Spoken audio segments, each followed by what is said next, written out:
Good morning, everyone. Welcome to Supply Chain Insights webinar, Defining the Global Organization. I'm your host, Allison Crawford. The design of the supply chain organization takes many forms within the global multinational. How have companies built dynamic capabilities? What is the role of the Supply Chain Center of Excellence? What can we learn from recent research on successful centers of excellence? Today, we're joined by a panel of experts who will share their insights on organizational design and supply chain centers of excellence. But before I get started, we wanted to cover a few housekeeping items. First, we're recording today's session and we'll post it on our on-demand webpage. You can visit our website to listen to this or any of our other webinars. Second, we'll send out the slides to everyone registered within 24 hours of the conclusion of the presentation. We encourage you to share these slides with others in your organization, and if you have questions, please reach out to Laura or myself to set up a private discussion. Third, we want to hear your questions about our findings. Please post to the Q&A or chat function to the left of your screen. We've left time at the end of the webinar to address all of your questions. Now, I'm excited to introduce the supply chain leaders we have on the webinar this morning. First, we're joined by Laura Cesari, founder of Supply Chain Insights, prolific author and blogger, supply chain luminary with deep industry experience as well as research experience. Also joining us, our first guest is Joe Krakoska, a Dow chemical veteran with decades of global supply chain experience. As the supply chain director of Dow AgroSciences, Joe is focusing on technology deployments, recruiting, and business strategies to accelerate the success of his operations. We're also joined by Tony Verbeck from Johnson & Johnson. Throughout his time with J&J, Tony has focused on creating end-to-end supply chain management practices, including planning, inventory management, manufacturing, capacity management, and forecasting. His experience implementing new technologies and aligning people directly influenced the founding of a Center of Excellence at J&J. Now, since this webinar is all about improving communication, at this point, I'm going to pass the presentation over to Laura, who everyone on the line, I hope that we wish Laura a happy birthday, it is her birthday today, to get the presentation started. So with that, let me hand this over to Laura. Well, thank you so much, Allison. Tony and Joe are two of my very favorite supply chain leaders, so it's a great pleasure today that I join with them to talk about the global organization. And I thought, Joe and Tony, it might make sense at this point in time for you to tell the group a little bit about how you define global and what the organization means for you. So Joe, talk a little bit about Dow AgroSciences. How do you define global? Yeah, so I suggest that people think of Dow AgroSciences as a company that sells high-tech seeds and pharmaceuticals for agriculture. And so with that business model in mind, we're about a $7 billion unit within the broader Dow Chemical Company. And maybe the best way to address this global question is to say in a lot of the business models in Dow, we have an efficiency sort of a perspective where we think about standardization, aggregation, and leverage because those things are more alike than they are different. But in the AgroSciences business unit, it's probably easiest to think about managing those global active ingredients, but then implementing with a local or a regional design of the supply chain. So I'll stop there for a moment, and we can explore the rest of it as we go further into the webinar. So how many countries around the world are you currently selling into and distributing into, Joe, just to give the audience a little bit of a picture of what you're managing? Yeah, 70-plus countries. We divide those countries into about a dozen regional commercial units, and those regional commercial units fit within, obviously, an area. So the areas are what you would expect: North America, Latin America, Pacific, Europe, Middle East, et cetera. And then each one of those might have regional commercial units that are driven by the crop portfolio and driven by customer needs in those regions. And, at a high level, you can say, hey, in North America, a lot of the volume goes in intermediate bulks and rail cars. In China, the volume goes out in sachets and 5-milliliter bottles. So that gives you an example of the diversity of the customer and the crop portfolio in each of those areas. But about 70-plus countries for sales. Okay. And Tony, J&J, right? Lots of divisions operating around the world. Can you give the audience a little bit of perspective of your role at J&J and how it is actually manifesting itself in the global organization? Yeah, absolutely. We use the word global generally when we're referring to the value chain. And just 2 seconds of background here for J&J. We disaggregate into 3 segments: consumer products, medical devices, and pharmaceuticals. And then, of course, those segments disaggregate into about 20 different areas. And when we talk about value chains globally, we're looking at common manufacturing to common distribution to common sets of customers. So I'm sure today we'll refer a lot to this concept of a hierarchy within the globe. When it comes to processes and capabilities across all of those business units, we tend to use the word enterprise, as opposed to global. And to answer your question, Laura, that's where I fit in. I'm in a center of excellence that pertains to supply chain planning as a capability. And we'll also refer to later, I'm sure, the governance model that exists within supply chain planning and within our supply chain function in general. But we'll talk about enterprise governance and how we apply that to global value chains as an example. The other concept I'll reference with respect to the hierarchy is that for many businesses we have global manufacturing and we have a global supply side, but we very much think on the other end when we talk about customers, channels, and demand. And while we can aggregate that and analyze it globally, generally speaking, we are looking at demand at the other end of the spectrum within markets and channels within markets. So somewhere in between the global supply side and the local markets is this idea of a pivot. And at what point you pivot and match your demand with supply is something I'm sure we'll discuss a little bit more when we're getting into the S&OP topic on today's call. Yeah, and so what we're going to do today is we're going to first talk about how do you define global, and we're going to give you a model to think about. And then we're going to think about decisions. So I'm going to ask Joe and Tony to talk about the evolution of S&OP in their organization and also the Center of Excellence in their organization. And then I'm going to ask them to give some recommendations to the audience about how do you define global governance. And for many people, this is a new concept, but today what I want to really impress upon people is the global multinational organization is relatively new, and most companies have not thought enough about how they make decisions and what's governance and what's the role of a region, what's the role of corporate, how do processes like S&OP or Center of Excellence actually impact decisions. And so this is what we're going to be talking about today. As we go along, we'd love to have your questions in the chat box at the bottom. I'll weave them into the discussions. And also, we will be tweeting about this on our Twitter hashtag. And so please feel free to follow the conversation.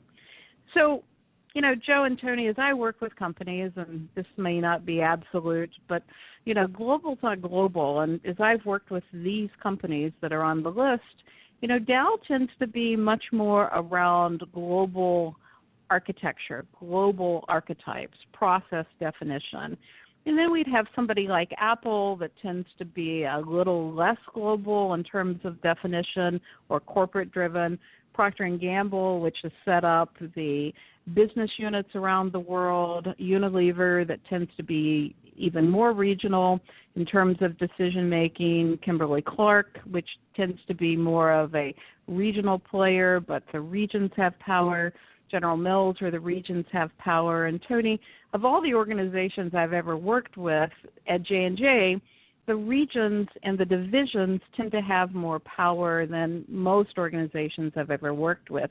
Can you talk a little bit about regional global governance and the impact of the regions and the role of global, Tony, at J&J? Yeah, absolutely. And I agree with where you've represented us on this continuum. The strategy of Johnson & Johnson for nearly 100 years has been decentralization.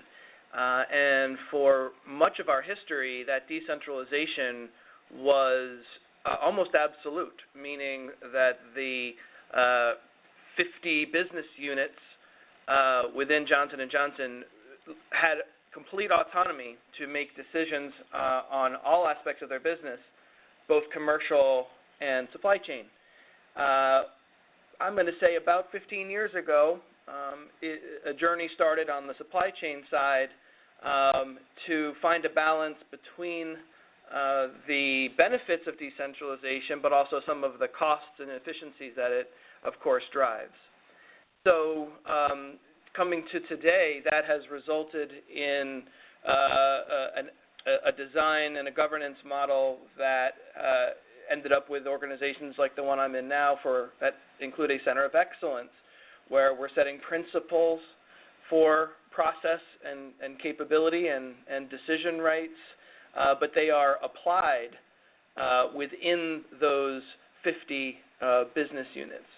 And I'll also mention that those business units are evolving their thinking. They used to disaggregate into many pieces, and they're now coming together and operating much more as a single unit than they did certainly 10 or 20 years ago.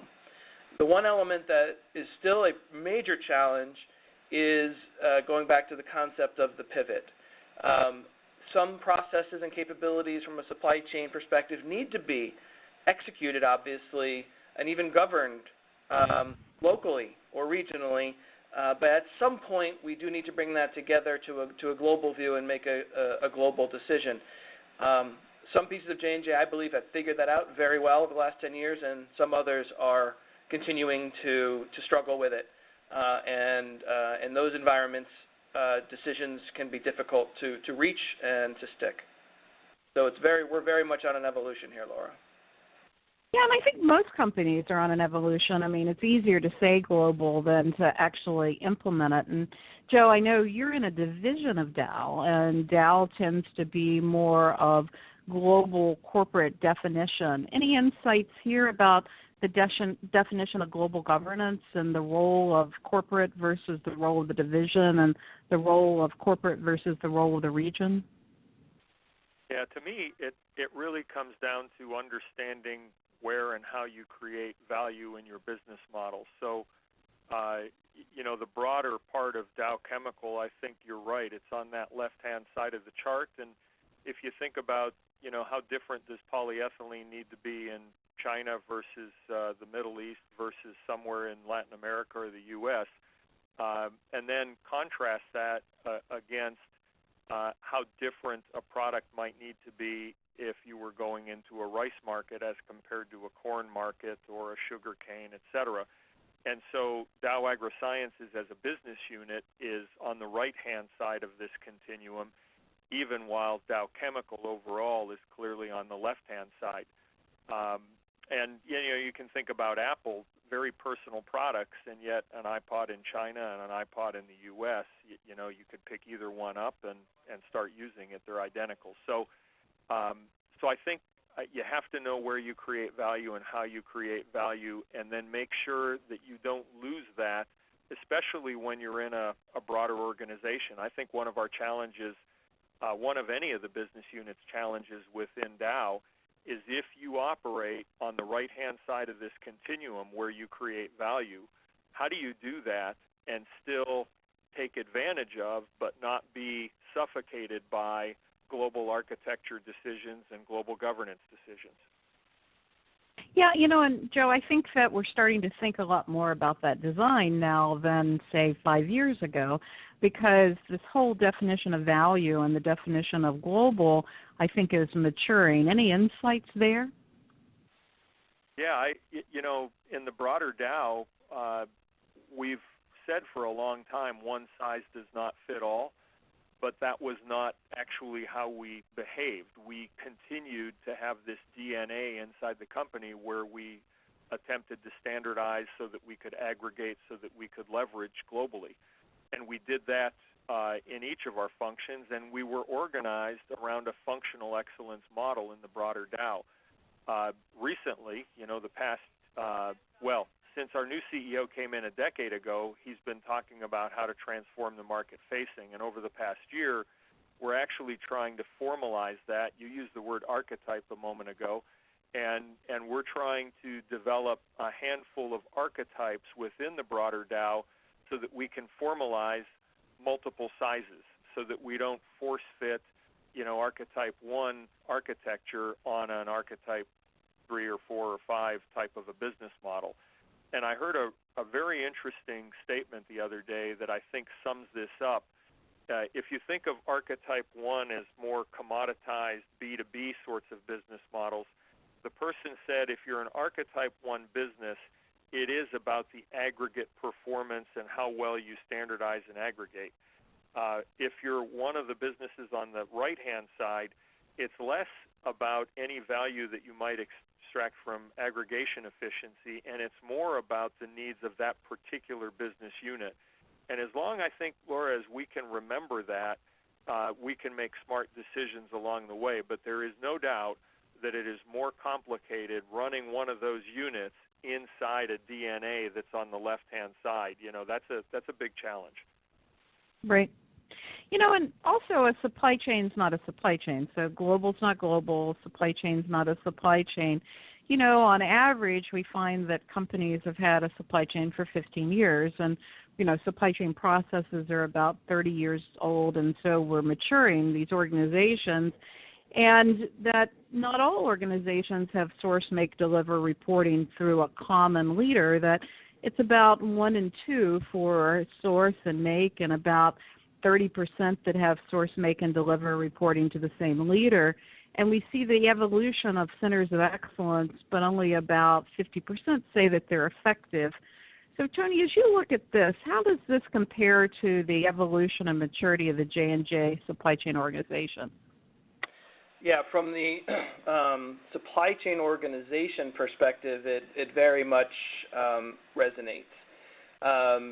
Just 3 years ago was the first time Johnson & Johnson as an enterprise developed a supply chain leadership organization. And today, the Center of Excellence I'm a part of now resides at that level. Previous to that, in some of our more mature segments from a supply chain perspective, this transformation had already occurred, but within those business units that I was referring to before. Now, those organizations plus others are now part of an enterprise supply chain organization that meets this definition that you've laid out here. However, just having the organization and reporting lines did not ensure that still decisions were being made that were consistent, that were aligned to global value versus local value. So that's where the centers of excellence have started to appear. Again, I work in the plan function, and I think we were the first to be named a center of excellence. There were some other organizations that were similar that are now growing into this model. And now we're playing a very important governance role across all of those supply chain organizations to keep us all pointed in the same direction, get us all on the same page relative to language, technology. I like what Joe just said about the archetypes. I think the word we're using is templates. And we're very early days on developing those. But that organization is really necessary in larger companies that do have to disaggregate at some point to continue to improve capability and improve that capability in the same direction versus without that where it can tend to head in different directions. Yeah. Joe, how about at Dow AgroSciences? How does this compare to your definition of supply chain?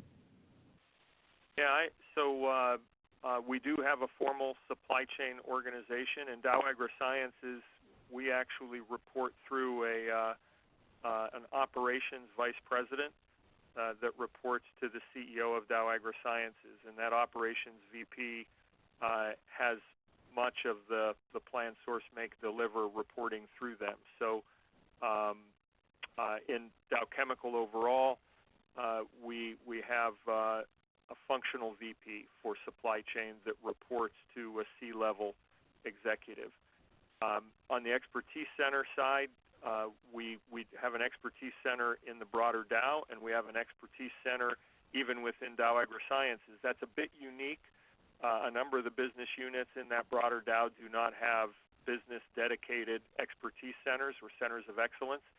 And I would say that 56% is an interesting number to me. So I think net, it's probably about right. In Dow AgroSciences, I would say that we're probably half as effective as we wish we would be, but I think the existence of it, the longevity of it, is evidence that we find great value in that. And I think without it, you will optimize yesterday's requirements.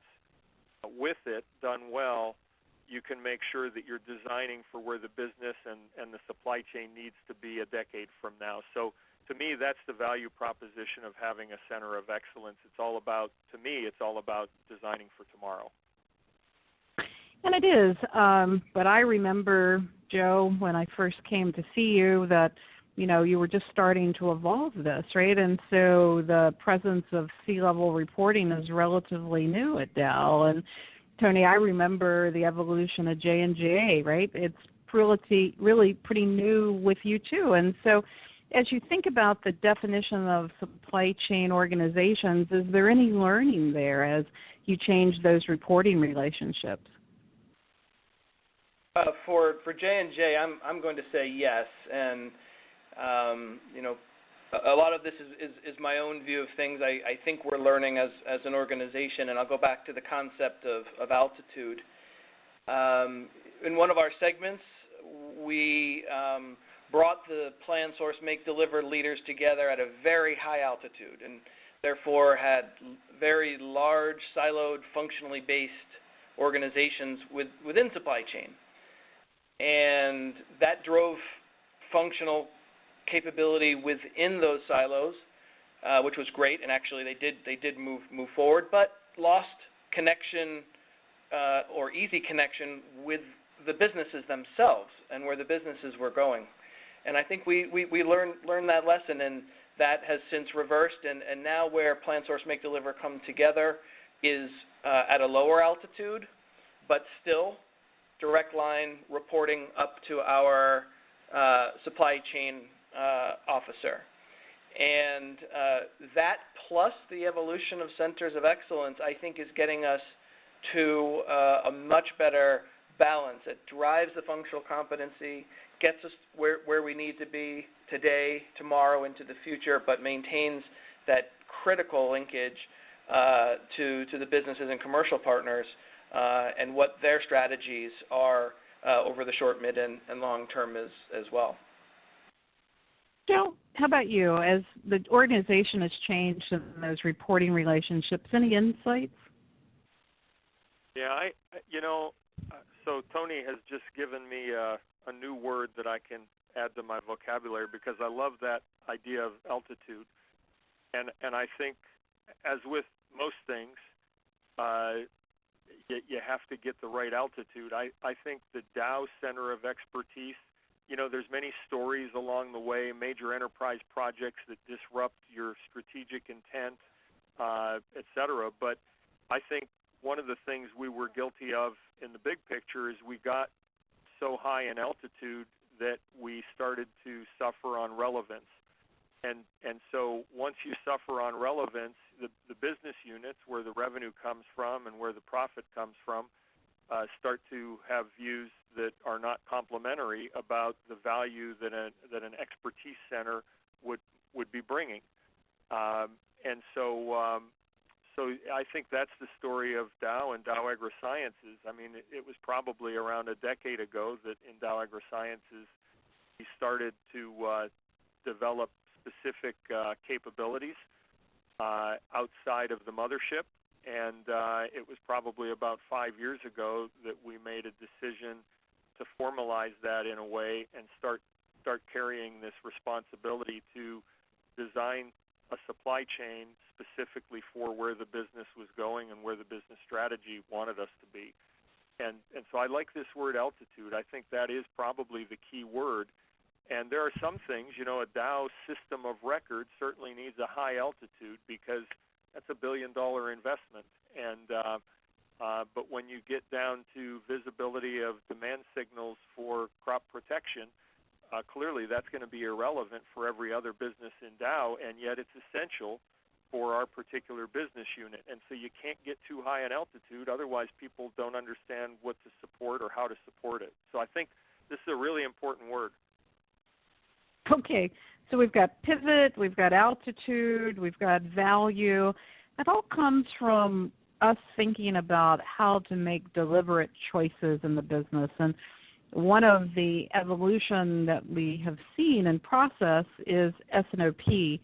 So S&OP is about the same age as supply chain processes, and we're still working at it. In fact, I was at an organization on Tuesday where leaders said, it's really got a lot of entropy associated with it. You work really hard with the process, and then it starts to, take different shape and form and DNA within the organization, so it requires constant work.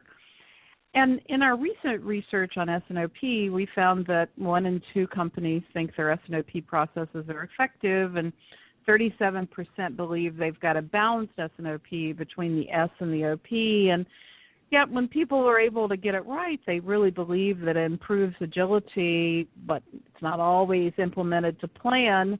And we've got multiple S&OP processes that have grown up within the organization, so it isn't just one anymore because we've got very intense global organizations, but often it's aligned by product, and people struggle to get a feasible plan. But they think they run it pretty smoothly, and we got a lot of technology. But, Tony, one of the things I think is really critical in the global organization is helping people with how do they make decisions in S&OP. Your thoughts here about global organizations and process excellence in S&OP and how do they make decisions? Yeah, first of all, I'll mention that we've been looking at S&OP within J&J very closely for about the last year and a half through the Center of Excellence, and I could almost apply these exact numbers to how the results came in as we've assessed our capability in this space across our business units. And to your question, decision making is one of, if not the crux of the issue. What we have found is that, again, going back to this concept of regional versus global, we have a pivot to make. The demand picture comes bottom up from our customers and channels through our markets to a global picture, and in many of our supply chains, we need to translate that then into a global supply side picture and capacity. I'll say for where we are from a technology perspective, just doing what I said there can take a long time. It can take most of the S&OP cycle itself. So the emphasis in our lower maturity is on just getting the picture together and not on the, well, what does it imply and what decisions need to be made coming out of that. But let's assume we have a picture and we have decisions to make. We also talk about horizon, another great word. Sometimes the horizon, unfortunately, is on the short term, and I have a current fire drill going on and a current catastrophe that I need to deal with. And we do not define that as S&OP. Of course, we need to deal with those. But we're looking at a horizon, depending on the length of the value chain in the different business unit, roughly from 6 to 12 months, let's say, and let's make decisions in advance of the catastrophe, and let's take it, and more optimistically, let's take advantage of opportunities that we see. So it is difficult, though, to get the horizon of the decision-making process to that element, and then I'll come back to at the right altitude. Can we make those decisions globally, or do they need to be made regionally? So this idea of where does S&OP run? What is the intersection of business unit and geography that is the core of S&OP? And we have some principles within the COE to apply to the business units, which we're just starting to do now. But if the businesses don't really understand those elements, it's difficult to actually improve your capability. But that's, again, the role of the COEs, to work individually with those business units, ask those questions, document those answers, and then make the necessary changes. You know, and often, Tony, I find it's as simple as really having a discussion about how do we make decisions. I mean, I think often people are assuming that people know how to do that, and there's a lot of frustration in politics without clarity. Your thoughts? Oh, I couldn't agree more, and I'm sure everyone on the phone will likely resonate with the idea that we're going through constant change as well. The commercial organizations reorganize fairly frequently for good reasons. On the supply chain side, we've reorganized. So the one moment you have it and we've got the right stakeholders and you think it's easy, and then there's a change. But adapting to that change has to be part of your capability. And that's also hard to do. But I couldn't agree more. You just assume that let's get the right people in the room and make a decision. And even when you think you've done that, it can be difficult. It's a difficult question across so many different types of businesses and the commercial organizations, how they're structured. But again, we stick to some very simple principles around the altitude, horizon, et cetera, and the pivot, and that usually gets us 2 steps ahead of where we were previously. Joe, your thoughts about how do we clarify decisions to make this go smoother? Yeah, I think we in Dow AgroSciences at least started about a decade ago with our first serious implementation of S&OP, and that implementation was focused on a monthly cadence with very prescribed requirements for information availability by workday during a month. And due to our product cycle times, I would say that monthly S&OP cadence is focused more on quarterly and annual financials, and I would call it simple supply-demand balancing. We've got another S&OP process that's actually been around longer than a decade, and it focuses more on the 5- and 10-year horizon, and it gets cycled annually. And so for this phone call, I wanted to point out that your question about decisions is I think the essence of this. What decisions are you actually trying to make? And for us, on this monthly S&OP cycle and process, we're doing nearer term. Are we meeting our financial plan for the quarter and for the year? And do we have supply and demand balanced for a seasonal or an outbreak issue, et cetera?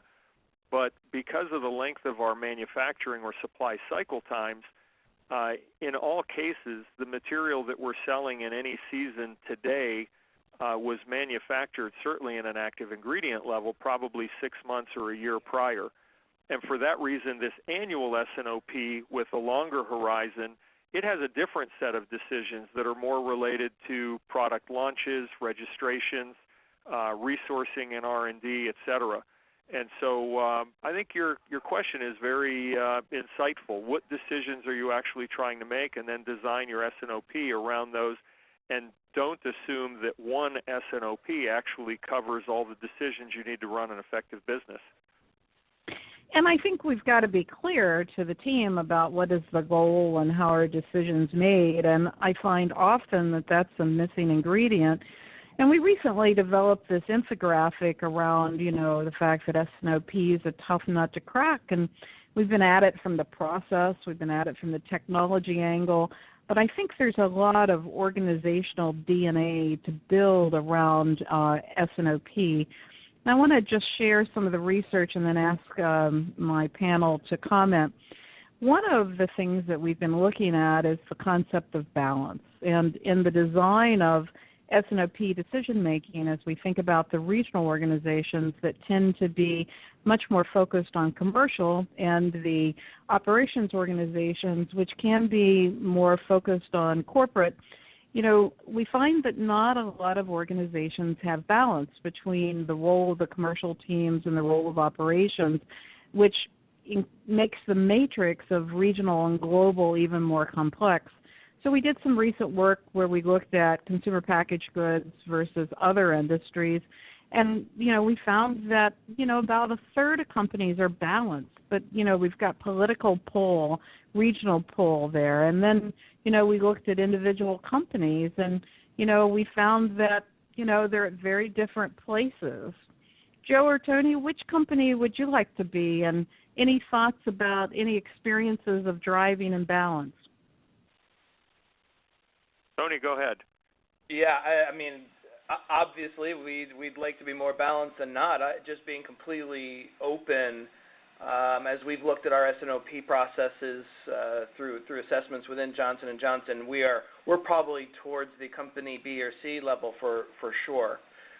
We do have some that are more balanced. They have a global commercial organization. They have a global supply chain organization and clearer decision rights. And they evolved there over many years. And I think that there's still room to go for businesses like that, but they're probably up closer to 40 or 50. How they got there is actually a really interesting question. I don't think S&OP specifically was the reason they got there. I think there were other opportunities, new product development, et cetera, that they actually were trying to go, or even in some cases a balancing cost. However they got there, we clearly see that immediately S&OP reaches a higher level of capability. But to be honest, that is the exception in Johnson & Johnson right now. Okay. Joe, your thoughts? Yeah, so for Dow AgroSciences, I think I would want to be a company B, the one at the bottom, because I think there is a necessity for education on technology products.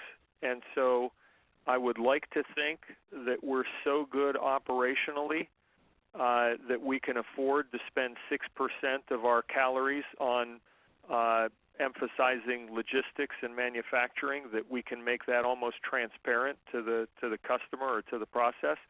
And I would like to think that 21% is a nice investment in cross-functional collaboration, but that in the end we want it to be about the grower and the channel and the technology that we put in the marketplace. So I for our business unit, I would say a B kind of a model.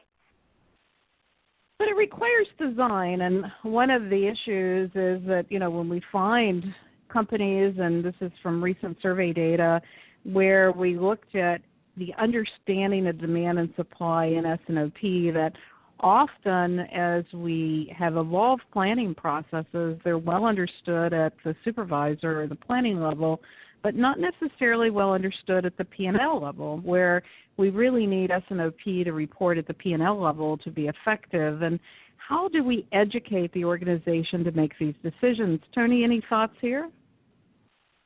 I'll just share, we've had some very positive, in my view, movement from the P&L owner side, and this is just a couple of examples, but I'm very encouraged. We've had some supply chain leaders who grew up in the supply chain function move into commercial roles recently. This is something that had not happened in my earlier time in the company. And I think what we would expect to see is a background in supply chain understanding, and that applied in a balanced way to our commercial strategies. So that's an obvious way to quickly get education at the P&L owner side.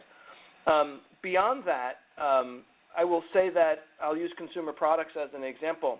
We have very sophisticated customers in all regions from a supply chain perspective, and commercial leaders in consumer have been driven to need to understand how to meet the requirements of those customers.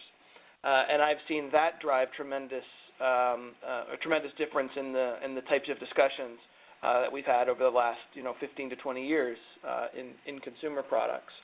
As you've written about before, Laura, on the healthcare side, that's just beginning. And we are very much interested in doing what we can to get ahead of that and leverage that as an opportunity.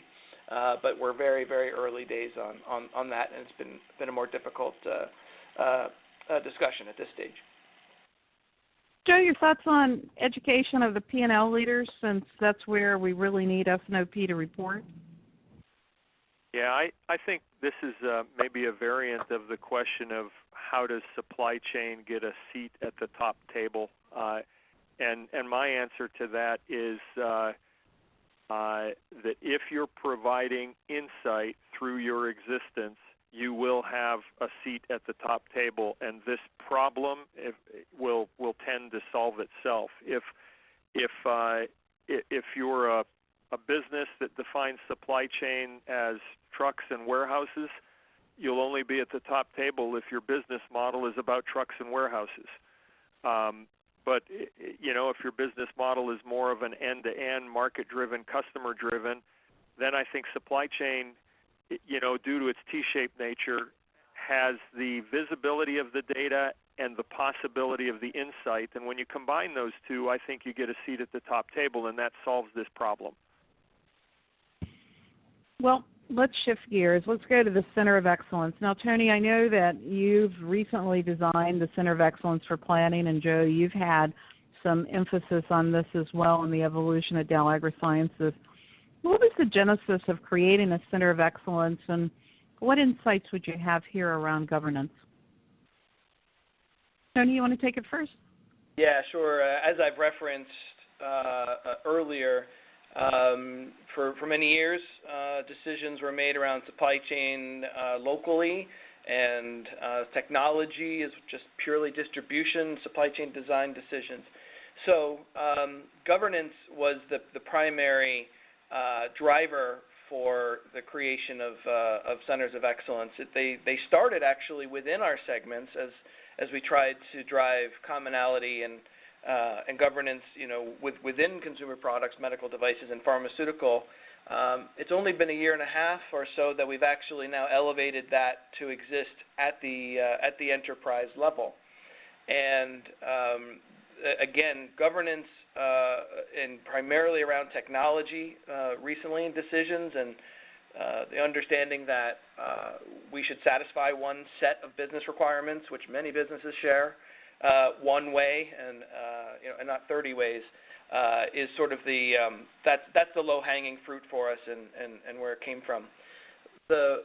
What has happened recently, I'm not sure I've just even discussed this with you, Laura, is that beyond plan and into the other functions, we've now come together in a organization they've called Strategy and Deployment, but it's really the combination of centers of excellence for plan, source, make, deliver, as well as something they're calling value chain, which is all about supply chain design and modeling. And all those organizations now are becoming part of one larger organization. And that's going to enable us all to work together across functions within supply chain. So we're very excited about that. So the short story is that it was born within the segments, has now broadened to enterprise. And again, I'll say we're certainly on an evolution, and I would like to think 10 years from now it'll still be here driving value. But that's the evolution that we're on at the moment. Thanks, Tony. How about you, Joe? How about the recognition for Center of Excellence and any insights here around global governance?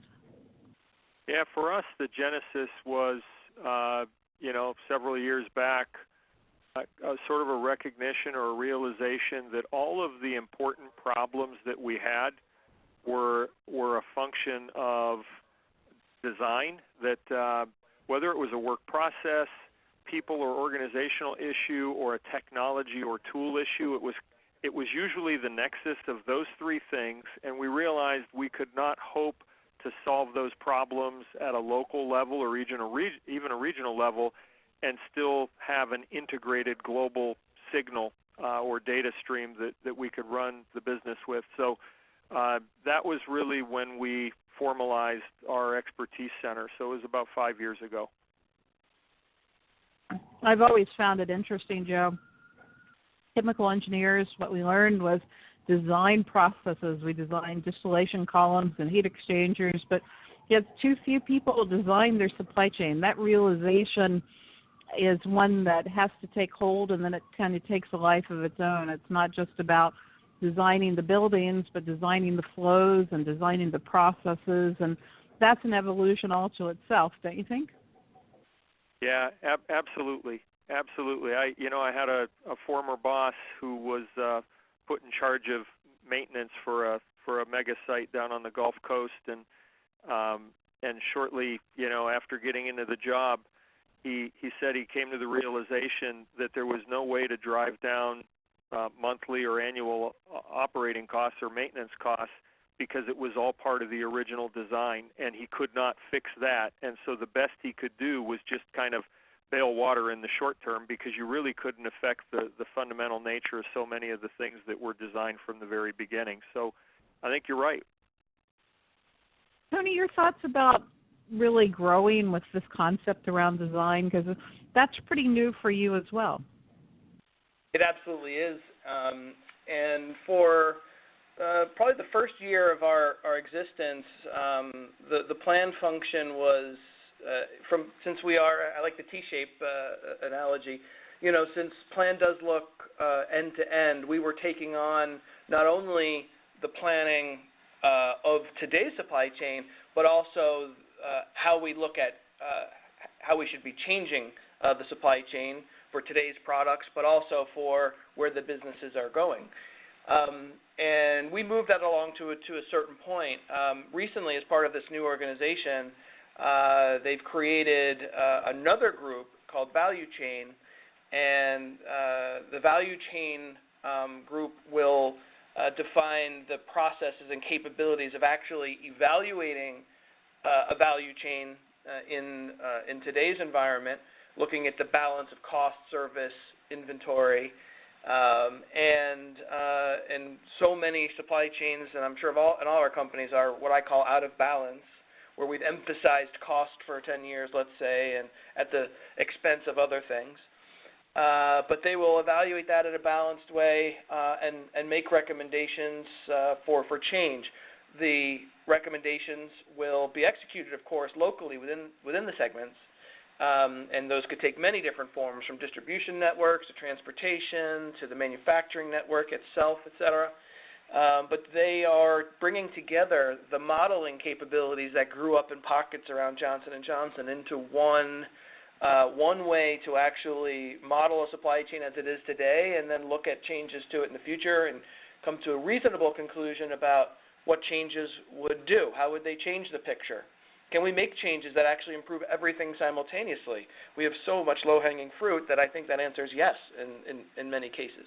So we're actually, Laura, outside of the plan function, outside of the plan Center of Excellence, now growing a function to do nothing but the supply chain design. It won't be a large group, but I think they're going to grow in importance, and they will have a lot of work to do for the next few years. Well, thank you for joining us today, and just want to wrap up here. Joe, as you think about driving improvements to the Center of Excellence, any insights around charter and governance and talent development and definition that you'd like to share with the group that you've learned? Yeah, I feel like we've talked quite a bit about the governance topic today. We've hardly touched on talent, and And so in closing comments, I would say organization design and deliberate talent development are an area that is at least as important as governance and that topic.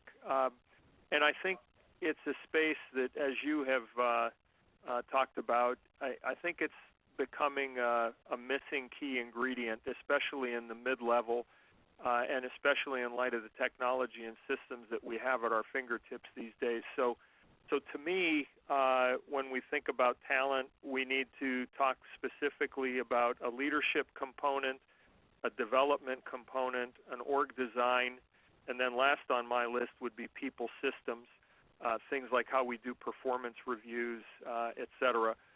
So to me, those are my closing comments, is as people think about S&OP and governance and global, don't forget to integrate this thread of talent throughout all of it and do that just as deliberately, because otherwise the best plan won't be capable if you don't have the right org and people. Absolutely. Tony, your thoughts here? Yeah, there's one thing I'm passionate about that I didn't touch on around how you drive improvements. We absolutely play a role in governance, but it's not the primary reason that we exist. We believe that we exist to drive value to those business units around Johnson & Johnson. And as much as we need to do the governance, et cetera, of course, if we're seen as just the folks who push standards and drive technology decisions, then we won't exist for very long. So our methods are to take our principles, content, processes, and bring those to the segments to solve their problems. We prefer to work on the pull model. They have a problem, they don't know how to solve it, and we help them solve it in the standard way. But occasionally we will come to them and say, we see a problem that you may not see locally, and we see it from an enterprise perspective. But we'll actually work with them for anywhere from 1 to 6 months and actually help them improve that capability. To Joe's point, train the talent to maintain it once we're gone, but very much hands-on executing the program to make the improvement.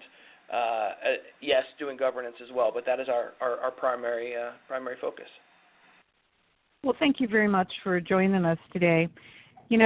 I want to just wrap up and say, as we design supply chain processes, organizations, we each have to come to the grasp of a culture and designing what makes sense for each organization.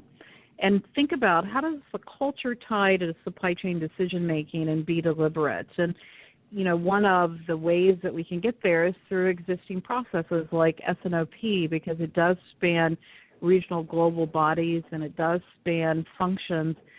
But if we don't clarify how to make decisions and we don't build talent, then we have a lot of confusion.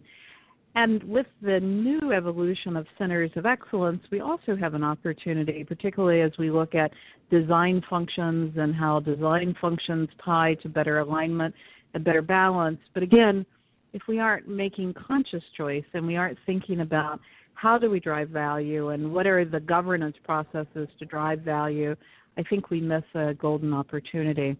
So I want to thank Tony and Joe for being with us today. They come from very different organizations that have been on similar journeys around the design of the supply chain, centers of excellence, and the building of leadership teams. Thank you, Joe. Thank you, Tony. Thank you, Laura. And I want to just remind people that we do have training coming up on the research we've been doing, and that will be the first time that we will play our new game called SEI Impact with the people that join us for the training. SEI Impact is a discrete event simulation game to really look at outside-in versus inside-out processes with some of the talent developments that people struggle with at the business leader and the P&L leader.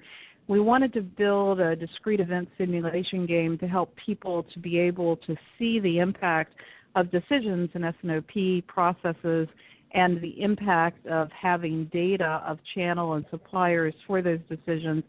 So we will be playing that game in August with our training that is going to happen in Philadelphia. We will also be playing the game at our conference, which is on September 9th and 10th at the Phoenician. It's Imagine the Supply Chain of the Future. We have some leading economists to come and talk about the supply chain of the future, how trade lanes are changing, how megacities are going to change demand. We also will be launching the Supply Chains to Admire work for 2015 and talk about new business models, whether it's robotics or whether it's social platforms and social sharing or sentiment and new forms of analytics or rules-based ontologies and cognitive learning. We'll be talking a lot about new technologies and making the digital pivot. In addition, we'll be outlining continuous improvement that companies have made over multi-year programs. We have SanDisk and Wright Medical talking about how they've evolved, and then we'll wrap up the program playing the game. So we're hoping to see you there September 9th and 10th. We have 3 weeks before our deadline for registering for the room block is up, and the Phoenician's a wonderful place for networking, and we hope to see people there. And always, I love for people to follow our research. We have a monthly newsletter. It will go out at the end of the month. We'll continue our work on consumer packaged goods, metrics that matter, high-tech metrics that matter. We have a report planned for technologies on S&OP. So look for our new reports, and we're continuing our podcast series. We're now up to 140 podcasts, and we'll be featuring the speakers for the Supply Chains to Admire and the conference in our podcast series in August. So if you're going for a run or you've got a long drive, please tune into our podcast series. We want all the supply chain leaders that are on the go to be in the know, and we want to provide open content for supply chain leaders to continue to grow and build their organization. Thank you very much. This is Laura Ciceri for Supply Chain Insights. Allison, I'll turn it over to you. Thanks, Laura. I want to send our appreciation to the speakers today and to everyone that joined us. There were a couple of questions that were in the queue. We have run out of time, so for those of you who have asked questions, we'll follow up with you offline to get you those answers. A couple of folks on the webinar have asked me about slides. So just to remind everyone that we will be sending out slides and recording links tomorrow. So please keep an eye out for that email coming from me, Allison Crawford. And we hope that you share those slides and links with other people in your organization to help them get the same kind of insights that Tony and Joe and Laura shared today. So if there's any questions, please feel free to reach out to any one of us on the call, and we look forward to having another webinar for you next month in August. So until we talk to you guys then, have a great afternoon. Thanks, Al.